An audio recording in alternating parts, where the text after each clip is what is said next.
ఒకరోజు కష్టం వచ్చింది, ఎక్కడికి పోతాడు? ఇంకో పెద్ద కుమారుని దగ్గరికి పోతాడు. పోయి అక్కడ 4 రోజులు ఉంటాడు, కష్టాన్ని తీర్చుకుంటాడు, వస్తాడు. అలసట అంతా ఎక్కడ పోతుంది? ఆ కుమారుని దగ్గర వెళ్ళి. మరో కష్టం వచ్చింది, మరో కుమారుని దగ్గరికి పోతాడు. మరో కష్టం వచ్చింది, మరో కుమారుని దగ్గర పోతాడు. మరో కష్టం వచ్చింది. ఇలా 5 కుమారుల దగ్గర వెళ్ళింది అనుకోండి. ఇప్పుడు ఈ 5 ఎవరు? ఆయన తేజస్సు కాదా?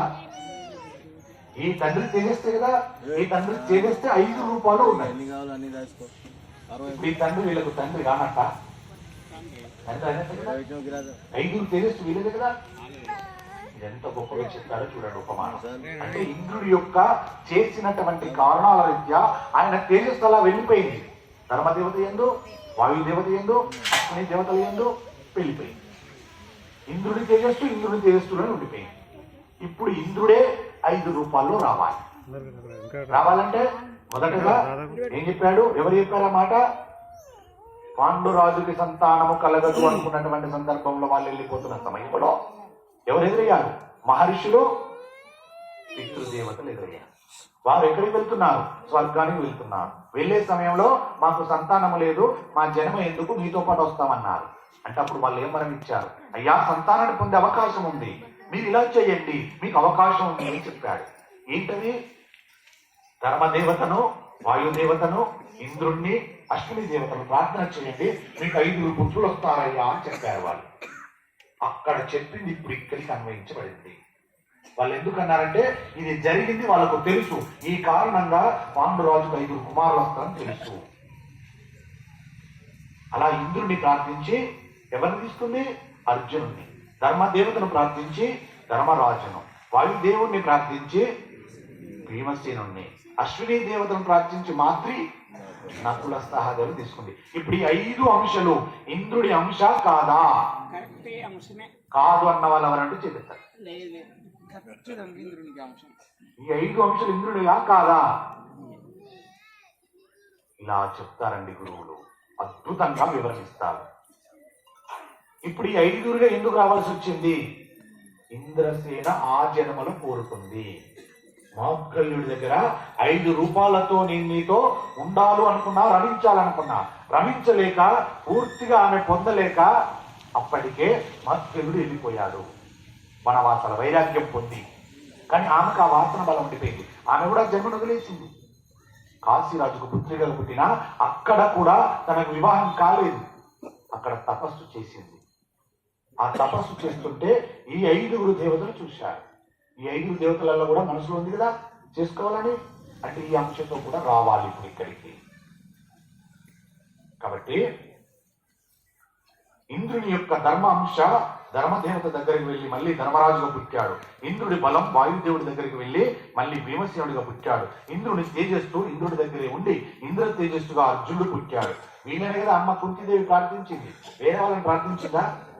ఈ ముగ్గురిని కదా ప్రార్థించింది. కాబట్టి ఇంద్రుడి సౌందర్య తేజస్సు అశ్విని దేవతల దగ్గరికి వెళ్ళింది. ఇంద్రాంశగా అశ్విని దేవతల తేజస్సుగా నకుల సహదేవులుగా వచ్చారు. 5 కనబడుతున్నటువంటివి ఇంద్రాంశలు అయినప్పుడు కలిసి ఉన్నది ఒక ఇంద్రుడే కదా. పైకి 5 కనబడుతున్నది ఒక్కడే. ఈ విషయమును మార్కండేయ పురాణంలోనే కాకుండా భారతంలోనే ఒక చోట నిరూపమాన కూడా చేయబడుతుంది. ఈ పిల్ల తపస్సు చేస్తున్నప్పుడు ఆమెకు పరమశివుడు ప్రత్యక్షమయ్యాడు. కాశీరాజు యొక్క పుత్రికగా ఉండి తపస్సు చేస్తున్నప్పుడు పరమశివుడు ప్రత్యక్షమయ్యి ఏమి కావాలని అడిగాడు. అప్పుడు ఆవిడ భర్తను పొందాలన్న అసురతతో భర్త కావాలని 5 మార్లు అన్నది. పరదేవత అలా కల్పిస్తుంటది. ఒక్కసారి కోరుకోవాలి, నాకు ఒక భర్త కాబట్టి ఒకసారి అనుకోవాలి, నాకు మంచి భర్త ప్రసాదించు పరమేశ్వర అనాలి. అలా అనకుండా అనుకున్న ఆతృతతో 5 మార్లు అన్నది. భర్త కావాలి. ఎందుకు రావాల్సి వచ్చింది? ఈమె పూర్వజన్మ వాసన బలం ఉండిపోయింది. ఇది బాగా పట్టుకోవాలి. ఆమె పూర్వజన్మ వాసన బలం ఉండిపోయింది. ఆ వాసన బలం ఇప్పుడు అనిపిస్తుంది. నాకు పూర్వజన్మ వాసన బలం ఉంది. ఏముంది? ఒక గొప్ప పండితుడు కావాలని ఉండే. పూర్వజన్మలో తప్పు చేశాను, నా జన్మ అయిపోయింది. వచ్చి ఎక్కడ పనికిరానటువంటి కులంలో పుట్టాను. నేను ఏ జ్ఞానం లేనటువంటి కులంలో పుట్టాను. కానీ ఇప్పుడు ఆ వాసన బలం నన్ను ఇటువైపుగా నడిపించింది. పండితుడు కావాలన్న వాయిపై నడిపించింది తప్ప కాదు. దానికదే, దీనికి ఆ వాసన బలం ఇటువైపు నడిపిస్తుంది. బాగా పట్టుకోవాలి మీరు. ఇంకా తేలికగా ఇందాక చెప్పుకున్నాం కదా, ఎవడెవడికి ఏం తినాలంటుందో పూర్వజన్మలో ఆ వాసన బలం ఇప్పుడు అలా వెళ్తుంటాడు. ప్రతి మనిషిలో వాసన బలం ఉంటుంది. వాసన బలం అంటే శరీరంలో వచ్చే వాసన కాదండి, మానసికంగా కొన్ని ఉంటాయి. ఎంత కాదన్నా వాడు ఎప్పుడు చూడు ధర్మాన్ని పట్టుకుంటాడు. ఆ వాసన బలం అలా ఉండిపోతుంది. ఎన్ని తిన్నా ఎన్ని తాగినా ఈశ్వర ఈశ్వర ఈశ్వర ఈశ్వర అని తలుస్తాడు. అది పూర్వజన్మ వాసన బలం.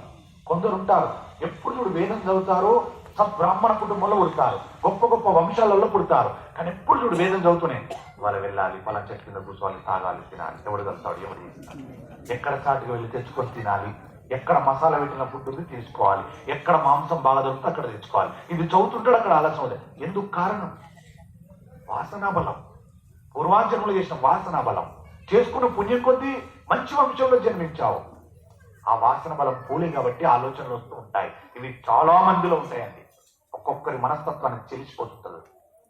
ఒకే రకంగా ఉండదు, ఒక్కొక్కరిది ఒక్క వాసన ఉంటుంది. కొందరికి ఉంటుంది, కడు దరిద్రంలో ఉంటారు. వారి పూర్వజన్మ వాసన బలం ఏంటంటే ఎప్పుడు జాగలు కొని కొని కొని కొని చచ్చాడు.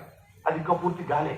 కానీ ఈ జన్మలో దరిద్రుడిగా పుట్టాడు. కానీ ఎప్పుడు చూడు వాళ్ళకి సలహాలు ఇస్తూనే ఉంటాడు. అరే ఒకడ జాగ్కుండా బాగుపడతావు, నీకు వద్దాం అనుకున్నాడు, డబ్బులు లేవురా. ఒక్కొక్కరికి ఒక్క వాసన బలం ఉంటుంది. అలాగా ఇక్కడ కాశీరాజు యొక్క పుత్రిక ఇంద్రసేన చెప్పారు కదా, ఆ ఇంద్రసేన అలా ఉండిపోవడం వల్ల ఇక్కడ వాసన బలం ఆతృతతో 5 మార్లు అన్నది అని 5 మాటలు అంది. 5 మార్లు అన్నావు కనుక నీవు 5 భర్తలకు ఇల్లాలవుతావు అన్నాడు పరమశివుడు. అంటే వెంటనే ఆవిడ సంతోషించలేదు. ఆమె అంత అమాయకురాలేమి కాదు. 5 ఇల్లాలు అవ్వడానికి ఇష్టపడినది కాదు ఆవిడ. ఎందుకు? ఈ జన్మలో కాదు, ఆ జన్మలో ఉంది. ఇంద్రసేనగా ఉన్నప్పుడు 5 భర్తలు కావాలనుకుంది. భర్తను అడిగింది, మళ్ళీ వారు ఇంకోరిని అడగలే. అయ్యా నువ్వు 5 రూపాయల్లో వచ్చి నన్ను రమించు, నన్ను అనుభవించు, నాకు ఆనందాన్ని కలిగించు అన్నది. భర్తను అడుక్కున్నది. ఇప్పుడు ఈ జన్మకు అలా రాదు, అలా అంటలేదు. ఆమె అన్నది, ఆవిడ ఏమని అన్నదంటే, మహానుభావ, ఒక ఆడదానికి ఒకడే భర్త. ఒక భర్తకు చాలా మంది భార్య ఉండడం చూశాము లోకంలో. కానీ ఒక భార్యకు అనేక మంది భర్తలు ఉండరు. నాకు అవసరం వద్దు, నాకు అవసరం వద్దు, నేను పుచ్చుకోను, నాకు ఆ వరం ఏమి వద్దు, నాకు 5 భర్తలు అక్కర్లేదు, నాకు ఒక్కడే భర్త కావాలని ఆమె అన్నది. అంటే ఇక్కడ నన్నయ్య గారు భారతంలో ఆయన రుద్రశబ్ద ప్రయోగం చేశారు. అప్పుడు రుద్రుడు ఏమన్నాడంటే, 5 ఇల్లాలి అయితే నీ ధర్మం పోతుందని కదా నీ బెంగ. ఓ నీకు బెంగ పట్టుకుందేమో, 5 భర్తలు చేసుకుంటే నీకు ధర్మం పోతుంది అనుకుంటున్నావు కదా, నేను వరం ఇస్తున్నా నీకు. 5 ఇల్లాలి అయినా నీ ధర్మం పోదు. అది నా వాక్కు. ఈశ్వరుని వాక్యానికి ఇంకా తేడా ఏంటండి? ఈశ్వరుడే నాకు కోట్లు ఇచ్చిన ఇంకా బాధే ఉంది. ఊరి పెద్దే నాకు అనుమతి ఇచ్చినాక ఊరోళ్ళతో నాకేం బాధ కదా. అసలైన వాడు అనుమతి ఉన్నాక మనకేం బాధ? సర్వస్వతంత్రుడు పరమేశ్వరుడు. పరమేశ్వరుడు అనుగ్రహించాడు. మానవ 5 ఇల్లాలు ఎందుకు ఇచ్చాడు ఆయన? ఇప్పటిదాకా జరిగిందంతా ఇంతకు పూర్వం జరిగింది. ఇదంతా ఎవరి దేవత? ఈశ్వర అనుగ్రహం వల్ల జరిగింది అదంతా. ఇప్పుడు అవన్నిటికి రావాలి కదా, కార్యరూపం జరగాలి కదా. ఆ రకంగా ఈశ్వరుడు అనుసంధానం చేస్తుంటాడు. మన జన్మలు అంతే. మన జన్మలు కూడా ఎక్కడెక్కడో ఏమేమో చేయాలనుకుంటాం. కొందరు మంచి చేయాలనుకుంటారు, చెడులోకి వెళ్ళిపోతారు. కొందరు చెడు చేయాలనుకుంటారు, మంచిలోకి వెళ్ళిపోతుంటారు. ఇదంతా పూర్వజన్మల వాసన బలం. పరమేశ్వరుడు మనల్ని నడిపించడానికి మహానుభావుడు ఎన్ని కష్టాలు పడుతున్నాడు, ఎన్ని ఇబ్బందులు పడుతున్నాడు. అలాంటి మహానుభావుని ఒక్కనాడు బాగున్నావా అని పలకరించిన పాపాన మనం పోలేదు. గుడికి వచ్చి ఈశ్వర బాగున్నావు అని అడగం. ఈశ్వర నాకు తీరుస్తావా, నా కోరిక ఇది తీర్చవా అని అడుగుతాం. ఒక్కనాడన్నా ఏ పనికి రాని వాడికి నేను అన్నా తప్పటి నాది అహంకారం కాదండి. దయచేసి మాటలు. ఈరోజు కొందరు వస్త్రాలు తెచ్చారు, నా మీద ఉన్న అభిమానం. మీకు సర్వదా కృతజ్ఞత తల్లి నేను. కాకపోతే అహంకారం అనుకోకండి. ఏమి ఇవ్వగలను మీరు నాకు వస్త్రం ఇస్తే? నేను మీకు ఏమి ఇవ్వలేను. అదే వస్త్రాన్ని తీసుకెళ్ళి మీ ఇంట్లో ఉన్న దేవుడు ముందు పెట్టండి. ఈశ్వర, నీవు మా పైన అనుగ్రహాన్ని ఇచ్చావా? నాకు అర్థమయ్యే రీతిలో మహాభారతం చెబుతున్నావా? నువ్వు స్వయంగా చెప్పలేవు కదా. ఏమీ తెలియని వాడిని ఒకటి పట్టుకొచ్చావు, అక్కడ కూర్చుని ఇచ్చావు, వాడితో పలుకుతున్నావు. అది విని నేను సంతోషపడుతున్నాను. అందుకు కృతజ్ఞతగా నీకు ఒక వస్త్రాన్ని తెచ్చి పెట్టానయ్యా, పుచ్చుకో అయ్యా అంటే ఈశ్వరుడు ఎంతో సంతోషిస్తాడని. ఇది కదా చేయాల్సింది. ఏ గుడికి వెళ్ళినా, ఏ ఇంట్లో శుభకార్యం చేసుకున్నా, ఆ శుభకార్యాలలో మీ ఇష్ట దైవానికి వస్త్రాలు కొన్నారా? ఇంతకు పూర్వం చెప్పాను, మళ్ళీ గుర్తుకొచ్చి మళ్ళీ చెప్తున్నా. మీ ఇంటి దేవుడికి ఎప్పుడైనా వస్త్రం కొన్నారా? కొన్నారు. ఏం వస్త్రం? దూదితో చేసిన వస్త్రం. అది తేలికగా వచ్చింది. ఇంకా దానికి కొందరు ఉంటారు, చేయాలంటే ఏమి నొప్పి పెడితే కొనుకొచ్చి పెడతారు. మీ ఇంటి దైవానికి దయచేసి మీరెందరో బంధువులకు బట్టలు పెడుతున్నారు, అది అశాశ్వతం. మంచి పెడితే బాగా బలిసి కొట్టుకున్నాడు పెట్టిండు అంటారు ఇప్పుడున్న బంధువులలో. ఏదో నాకు చాతరాన్ని పట్టుకొస్తే వీడు తింటలేడా తాగుతలేడా, ఎలాంటి వస్త్రం పెట్టిందో చూడండి అంటున్నారు. మరి ఈశ్వరుడు అంటాడా, మీరు దూదితో వస్త్రం వేసిన సంతోషించి వరాలు ఇస్తున్నాడు కదా, అలాంటి దేవుడికి ఒక్క వస్త్రం పెడితే ఆయన కట్టుకుంటాడా? కట్టుకోడు. మనకే ఇస్తాడు. మళ్ళీ ఎలా ఇస్తాడు? ఆయన చూపు చూసి, ఓ ఏమి భక్తి రానిది, నీ ఇంట్లో శుభకార్యం చేసుకుంటే నన్ను మర్చిపోకుండా వస్త్రం ఇచ్చావా, నేనున్నాను రా నీకు, ఇదిగో తీసుకో కట్టు అంటే ఆ వస్త్రం కట్టుకుంటే జీదీప్యమానంగా వెళ్ళిపోతావు. ఇది కదా చేయాల్సింది. ఏ ఇంట్లో చేస్తున్నాం? ఎందుకు ఇప్పుడు మిమ్మల్ని నేను ఇంకో రకంగా ఇబ్బంది పెట్టాను? కాబట్టి ఇది చేయండి దయచేసి. మీ ఇంట్లో ఏ శుభకార్యం, ఏ చిన్న కార్యం కలిగినా ఖచ్చితంగా మీ ఇంటి దైవానికి వస్త్రాలు కొనండి, స్వామివారికి చూపించండి.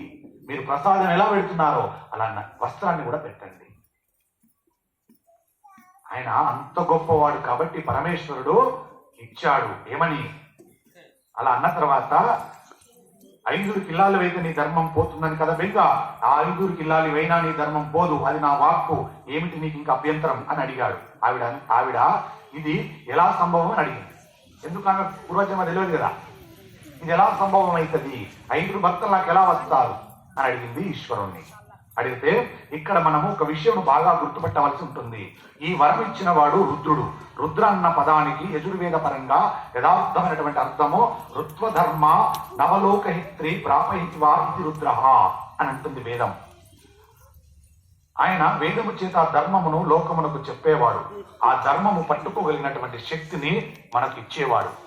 ధర్మము దేన్ని అధిరోహించి ఉంటుందండి? ధర్మము వృషభాన్ని, ఎద్దును అధిరోహించి ఉంటుంది. ఆ ఎద్దు ఎవరికి వాహనం అండి? పరమేశ్వరుని యొక్క వాహనం, నంది వాహనం.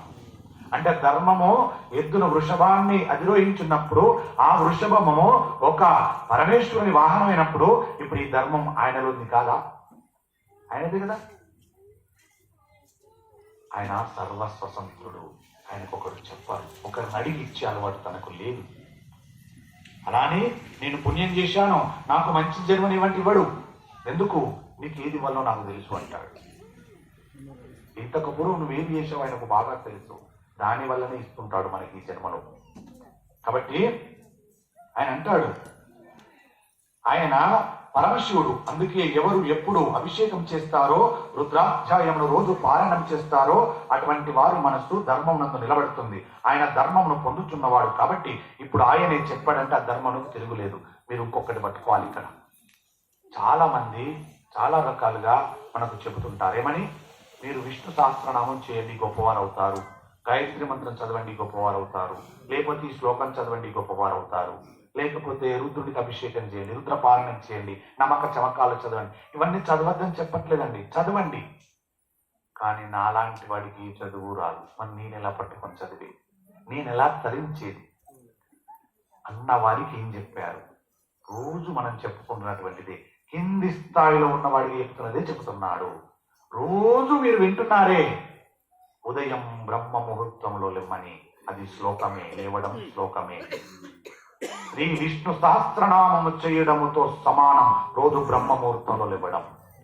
లేచావా, విష్ణు సహస్రనామం చదివావు, స్నానం ఆచరించావా, నమ్మక చమకాలు చదివావు, దీపాన్ని వెలిగించావా, గాయత్రి మంత్రాన్ని పెట్టావు, ఆదివారం మత్తు పదార్థాలు విసర్జించావా, గణపతి శ్లోకం చదివావు, తల వంచి నమస్కరించావా, సర్వశాస్త్రాలు చదివావు. ఇది అర్థం.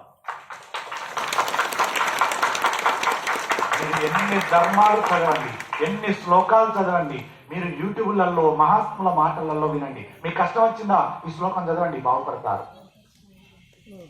ఎక్కడెక్కడ ఆకలితో ఉంటారో అక్కడక్కడ వెళ్ళి అన్నం పెడితే, ఎక్కడ ఎక్కడెక్కడ వస్త్రాలు లేక అలమటిస్తున్నారో అక్కడక్కడికి వెళ్ళి వస్త్రాలు ఇస్తే, ఎక్కడెక్కడ చెప్పులు లేక కొట్టుకు తిరుగుతున్నారో అక్కడక్కడ మీరు చెప్పులు ఇస్తే, ఎక్కడెక్కడ చేతి కర్ర సాయం లేక బాధపడుతుంటే చేతి కర్రలు ఇస్తుంటే, ఎక్కడెక్కడ పితృ దేవతలను పూజిస్తున్నారో అక్కడక్కడ ఆ పనులు చేసినప్పుడు అన్ని శ్లోకాలు చదివిన కిందికే లెక్క.